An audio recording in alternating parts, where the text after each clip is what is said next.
नमस्कार, इन खबर में आपका स्वागत है। मैं विद्याशंकर तिवारी हूँ।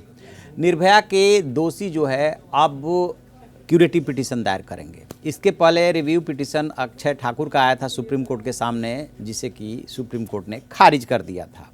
इसी बीच में एक और डेवलपमेंट हुआ था कि जो विनय शर्मा है उन्होंने मर्सी पिटीशन दायर किया था, लेकिन मर्सी पिटीशन को लेकर के बाद में डिस्प्यूट ये हो गया कि विनय ने कह दिया कि मर्सी पिटीशन पे जो साइन और थंब इम्प्रेशन है वो उसका है ही नहीं, जबकि जेल अथॉरिटी ने का ये कहना था कि उसी का है, उसी के थ्रू एप्लीकेशन मूव किया गया था। तो अभी तक इस पर ये क्लियरिटी नहीं है कि उसको मान लिया गया कि उसने अपना मर्सी पिटीशन वापस ले लिया या मर्सी पिटीशन को पेंडिंग माना जाए।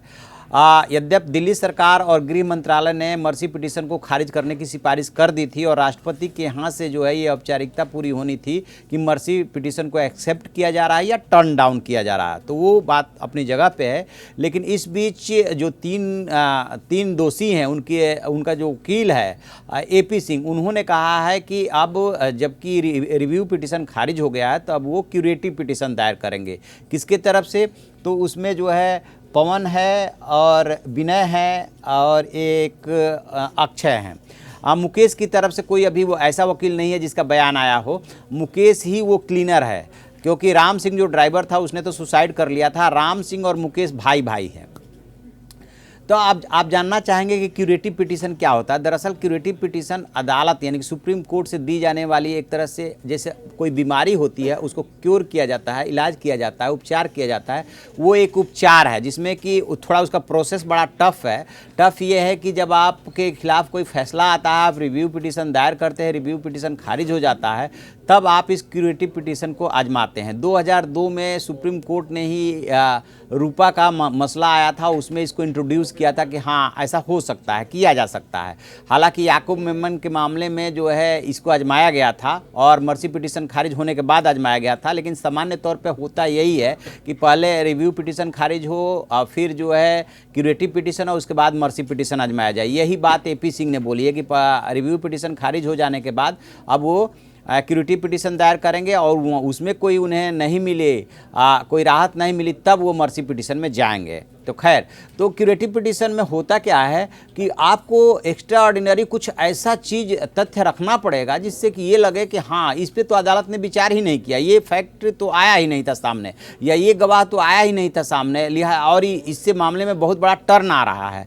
तभी जाकर के इसकी सक्सेस रेट आप 0.011% ऐसे मान लीजिए, क्योंकि अभी तक तो ऐसा कोई एग्जाम्पल मिलता नहीं है।